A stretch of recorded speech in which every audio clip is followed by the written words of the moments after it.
Hello, everyone. Welcome. Welcome.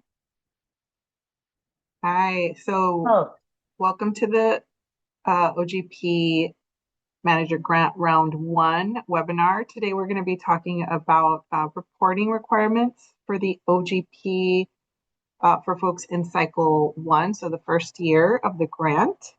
Wanted to say first hello and it's great to see you. My name is Rosalind Escobar, and I'm the grant manager for this program. I'm going to walk you through everything that we're going to go through today.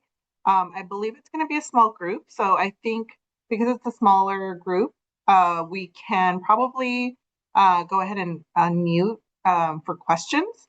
I would just ask that if you have questions, that maybe you just raise your hand, and that way I can kind of keep track of folks as they're raising their hands, and then I can call on you to unmute yourself when we get to that point.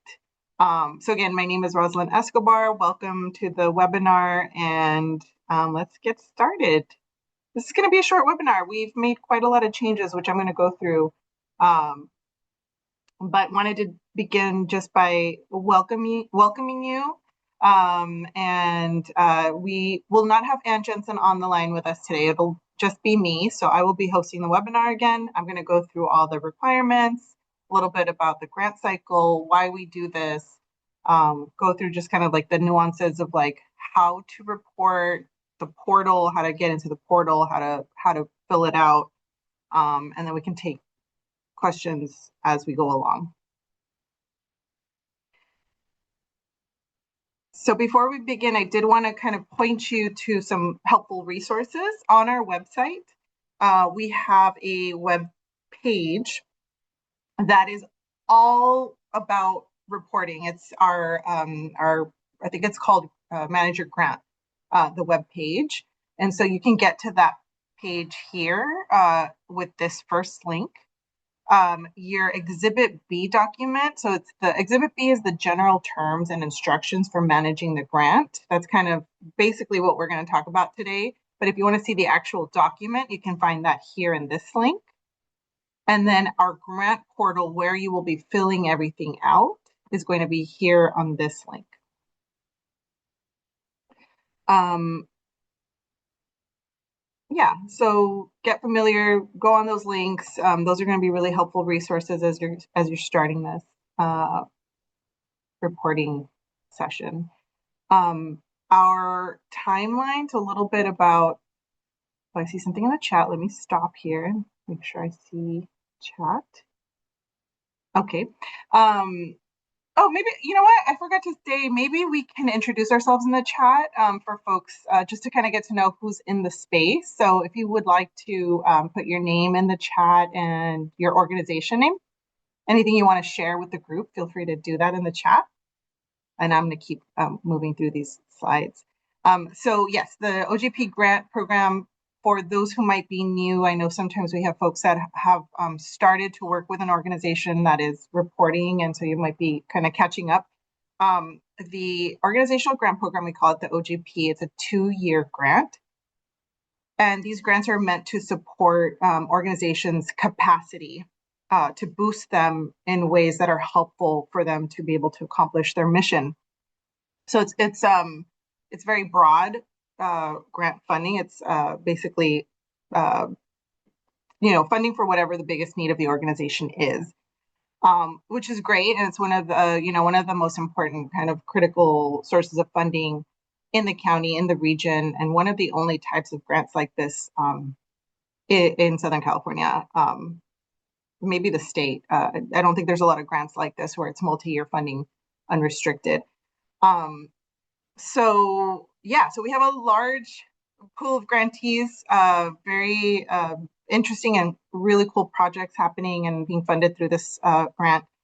The scope is overarching again with these grants, and because they're 2-year grants, you have 2 cycles to report on. So you have year 1 and year 2.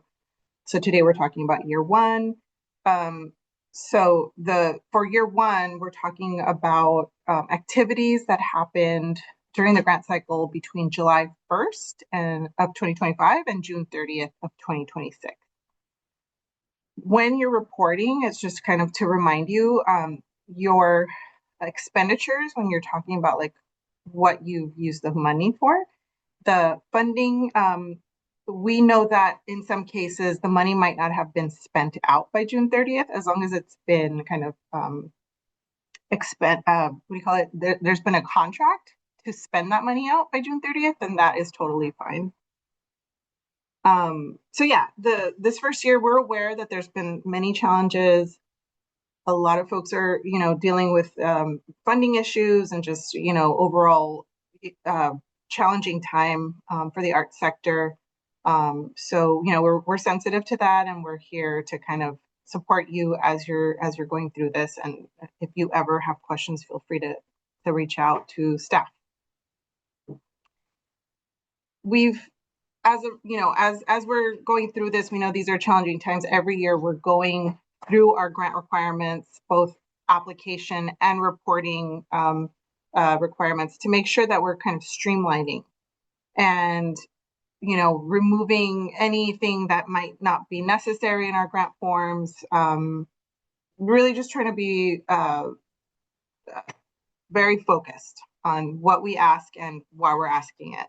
And so you're going to see the year one reports have changed quite a lot. Last year, we removed our adjusted budget. So for folks that are returning, you may remember we used to have something called an adjusted budget that you would have to submit with your grant agreement to kind of show how you would be spending that money. And then in year one, when you were done with year one, you would kind of say in a budget form on the report how the money was spent for that first year. So one of the big changes was that we removed that budget. You don't have to fill anything out like that where you're saying where that money was spent.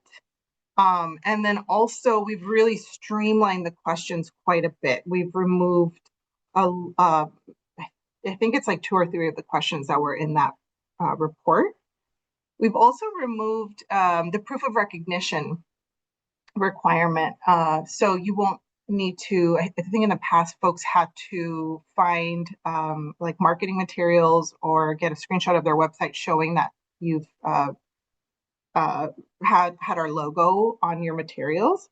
So we've also gotten rid of that requirement just because it can be really, it didn't feel like it was necessary anymore. We know that folks are mentioning the county support in their materials, and so we've removed that as a supplemental grant requirement. So these are the changes that you're going to see in the report. Along with that, for those who may not be familiar, this used to be a reimbursement grant where you would spend the money and then we would pay you back for that.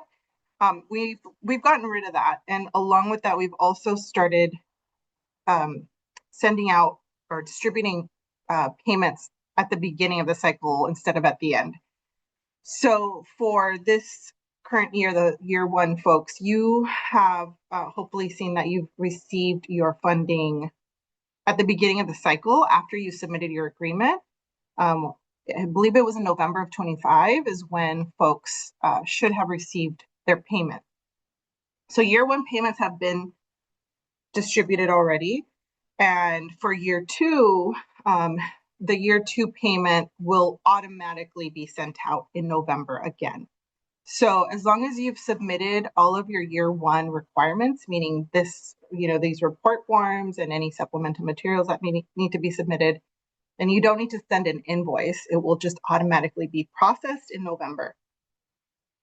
So that's another thing that's changed is the way that we submit invoices. Basically, we've gotten rid of the invoice process. We don't have that anymore. Moving forward, it will be that as long as you're submitting the requirements by the deadline, then payments will just be sent out automatically.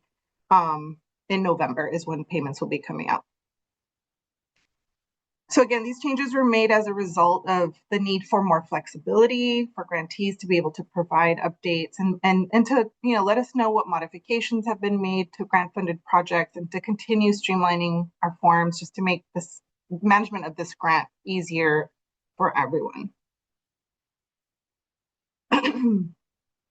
If you would like to see a copy of what the report questions are now, you can visit this link here. This is a link directly to a sample form where you can see the actual questions before you start to go into the portal and fill it out. So I highly suggest to do that, to download this PDF, and then you can kind of start to formulate your responses to those questions before you start to put it into the portal.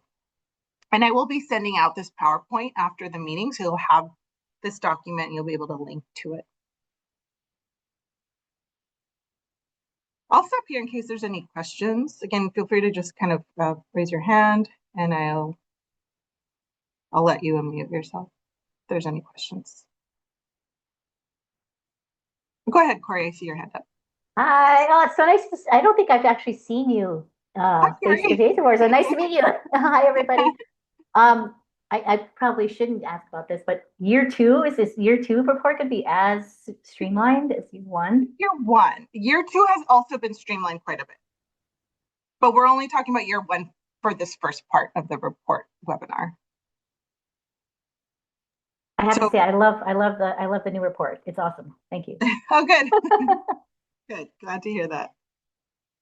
Yeah, we'll start our year two reporting webinar. I believe it starts at 2:30. So if you want to come back for that one, you can come back for that one as well. Any other questions?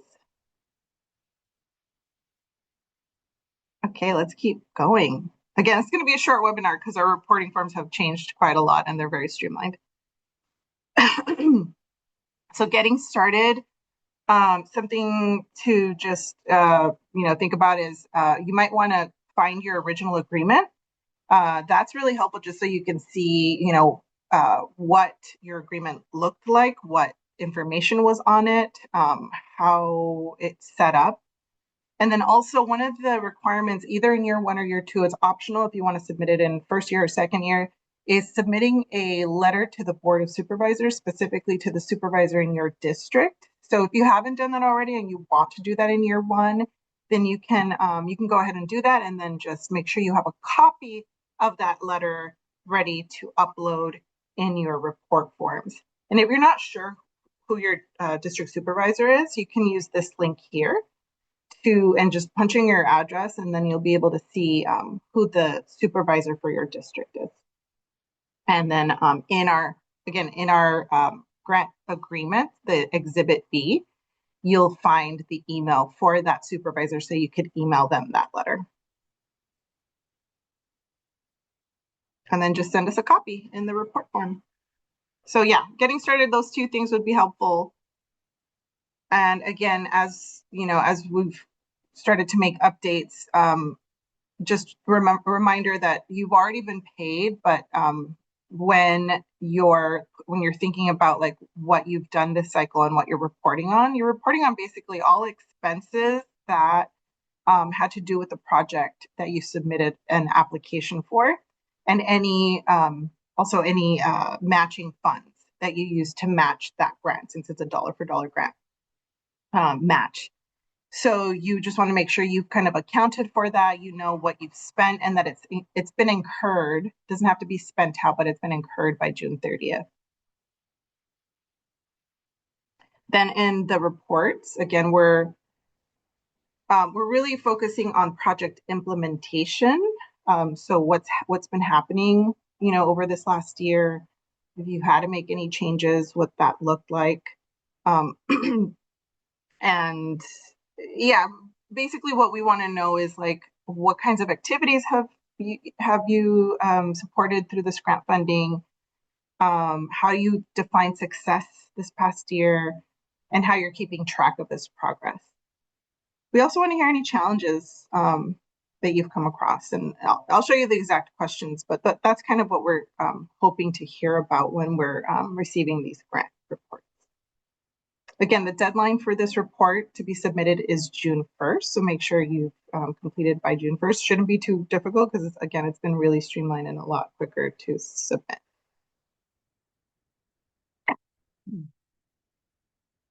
So this is a copy of what your grant agreement looked like when you submitted that grant agreement back in fall last year. You will see this this document contains the name of the organization, your vendor number, which you always want to make sure that your address and your vendor number is correct. If there's been any changes to those to that information, you definitely want to make sure you let us know, but also the LA County Vendor Services needs to know because they are the ones that kind of handle your vendor account, which is what they use to submit payments. So find your agreement, and if you need a copy of it, just let us know. We do keep copies on hand if you need them. And Claire, go ahead and ask your question. I just have a quick question about the due date of the year one report. Mhm. Per Center Theater Group's grant agreement, it's due on June 2nd, not the 1st. It might be that we changed it to June 1st because we were trying to make sure everybody was submitting on the same day. I think we're trying to keep it June 1st every year. It's fine if you need to submit it by June 2nd. That's totally okay. Just let us know. Okay, I'll reach out privately and show Okay. you the copy of the agreement because it shows June 2nd. Yeah, it might have been a typo on the agreement, but Okay. it should have been June 1st. I think what happened was last year June 1st landed on a weekend. Ah, And then that date stayed on the agreement and it should have been updated. okay. Copy that. But again, we're if you need to take an extra day, we're totally fine with that. Of course. Thank you. No problem. Thank you for asking that question, as that might have been confusing for folks. Any other questions? All right. So the cash match, just a reminder, we do want to make sure that you're keeping in mind that for every dollar of the grant, that you should have a matching source of income, either contributed or contributed revenue or donations or whatever, or donate, funding from events, whatever it is that you need to use to match the funds. We want to make sure that there is a dollar for dollar match because, as it says in the agreement, what we need to demonstrate is that the county funding did not exceed 50% of the actual cost of the project for that fiscal year. So just keeping that in mind as you're putting your report together.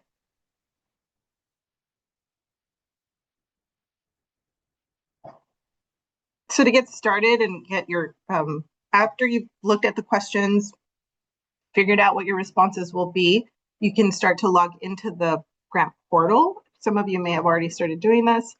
To get into the portal, you're going to go to the website that is where the grant portal exists. So that's apply-lacdac.smapply.io. That's where all of our forms live. So you're going to log into that.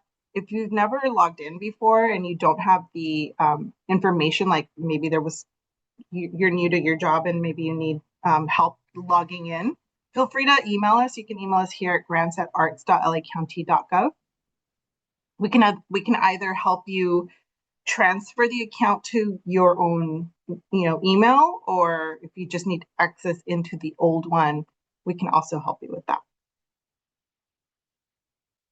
So you're going to try to submit maybe 5 days prior to the deadline if possible. Try to avoid last minute stress, and so that's what we recommend.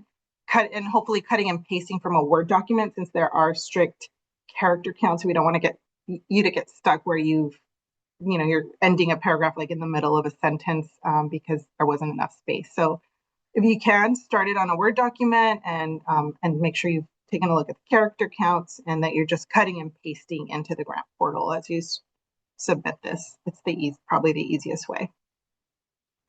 So when you log into that grant portal, you're going to see this dashboard.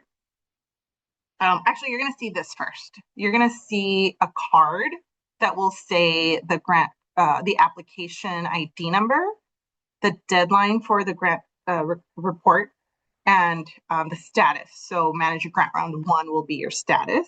So you'll click start and then you'll come to this dashboard. And so on this dashboard is where you're going to see the 2 required report forms. So these are the ones here with these red arrows. These 2 down here are not required, they're optional. So don't worry about filling those out. That would only be if you have a change of information you want to submit or you want to submit a amendment request form. So these 2 are the required ones. Make sure you're filling those out. And that when you're done filling those out, that you click on the submit button. This will turn green when these 2 are complete. So once this turns green, you can actually submit that report. Again, so there's 2 forms. So one is the narrative questions form, and then the other one is the supplemental materials form. And I'll show you what those look like here. So the narrative questions form is now only 3 questions. It's briefly describe your OGP funded project with a maximum of 200 characters. I believe that question is auto-filled, so you don't even have to type anything in there because I believe it's getting that information from your application and automatically filling it in for you. You do need to fill out number 2 and number 3. So number 2 is what short-term or long-term goals are you working on with this project? Maximum of 200 characters. It's a really short character count. We are aware of that. It's on purpose. We want to make it as easy as possible for you to get through it. And then do you need to modify your project or budget for year 2? That's a yes, no question. And if it's a yes, then we would just ask you to describe why you might need to modify the project. And then as a reminder, we don't have the expense budget anymore, so you don't have to show us how you spent the money. You're just certifying that there was a 1-to-1 match for every dollar of the grant. You also spent $1 from a different source. And so you're just certifying that here, clicking that box, and then you're done with the narrative form.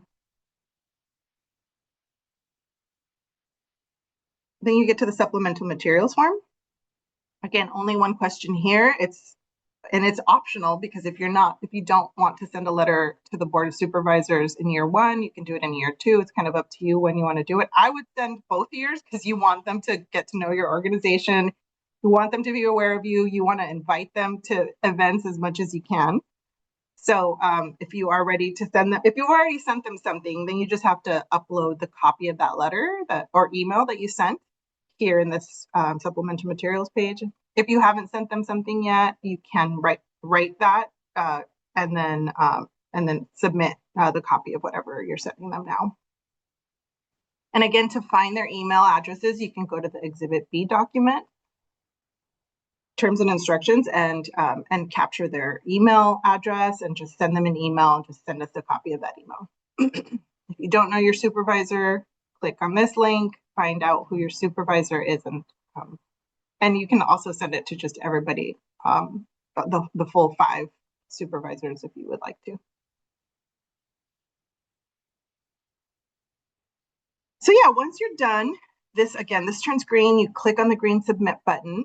And then I would advise, if you can, to make sure you download what you submit. You want to make sure you're keeping a file of everything you're submitting with your grant requirements. So to do that, once you've submitted, you can click on the 3 dots here above. So this is like a screenshot of this box up here.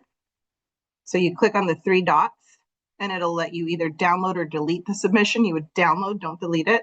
And then that'll give you a PDF of what you submitted with your report requirement. And don't forget, we do, in some cases, we may come back to you and say, hey, can you send us your proof of expenses? So we do audit like a small portion of our grantees after reports have been submitted. So just make sure you're keeping, your invoices, your receipts, any kind of backup documentation, that you've got that filed away somewhere, just in case we come back to you and say, hey, please submit that. And I'll stop here. I see some questions in the chat. Oh, everybody's saying thank you for keeping it brief. simple and streamlined. You're welcome. We're hoping that makes it easy and folks can just kind of do this and get it over with and not worry about it. Any other questions?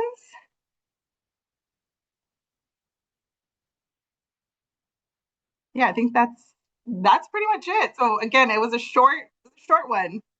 Oh, wait, I think Wendy had a question. I saw her waving. Oh, thank you, Corey. Wendy, go ahead and unmute yourself. Sorry, I didn't see you. Yeah. Can anyone from our organization fill out and submit the form, or does it have to be from like a board member or an officer? It can be anyone that is authorized to submit the report. So you do have to be able to get into the grant portal. So as long as you have the credentials to log into your account, then you can submit it on behalf of the organization. Okay, that'll work. And a second question, just to verify, we can actually use the exact same wording that when we originally applied for question number 1 in the narrative? Yes, you don't have to change it. If your project is the same, you don't have to change that first question response. Okay, great. That just seemed too easy. I know. Thanks, Wendy. Thank Nick, you. go ahead and ask your question. Hello, good to meet everybody. My question was regarding the letters of impacted district supervisors. We're required to send one just to our supervisor or to all supervisors? It's only required that you send it to your supervisor for your district. We encourage you, if you are already sending a letter, maybe send it to all 5. Sometimes it's nice because then they all get to know who you are and where you're located, and they may want to come visit. This Board of Supervisors is very supportive of this program. They're the reason that this funding exists. So yeah, they're always, happy to receive invitations or emails from our grantees. Got it. Thank you very much. Corey, go ahead. I see your hand. Last question, yeah. I'm just curious, so obviously non-county funds for the match, but does LA City funds would be acceptable? That's match? totally fine. Yeah. Okay. Any other grant, as long as it's not a county grant, you can match with another grant. Yeah, that's okay.